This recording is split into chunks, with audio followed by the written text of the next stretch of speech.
મનસુખ સાગઠિયા રાજકોટ મહાનગરપાલિકાના town planning officer, જેની ઓફિસે મારી દેવાયું તાળું। ગઈકાલે રાત્રે એસીબીએ સાગઠિયાની ઓફિસમાં પાડ્યા હતા દરોડા અને મહત્વના અનેક દસ્તાવેજો કબજે કર્યા હતા। ટાઉન પ્લાનિંગની અનેક ફાઇલ એસીબીએ કબજે કરી છે।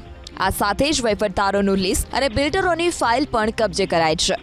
એવામાં આજે સાગઠિયાની ઓફિસમાં તાળું મારી દેવાયું તો રાજકોટ શહેર કોંગ્રેસના આગેવાન પહોંચ્યા એસીબીની ઓફિસે અને ભ્રષ્ટાચારમાં સંડોવાયેલા રાજકોટ મહાનગરપાલિકાના અધિકારીઓ વિરુદ્ધ કાર્યવાહીની માંગ કરી। કોંગ્રેસે આરોપ લગાવ્યો કે ટીપીઓ મનસુખ સાગઠિયા વર્ષોથી લાંચ લેતા હતા, એટલે જ તેઓ વર્ષોથી અહીં જ ચીપકીને બેઠા હતા। તો રાજકોટના મ્યુનિસિપલ કમિશનરનું કહેવું છે, જવાબદાર અધિકારીઓ સામે કાર્યવાહી કરાશે।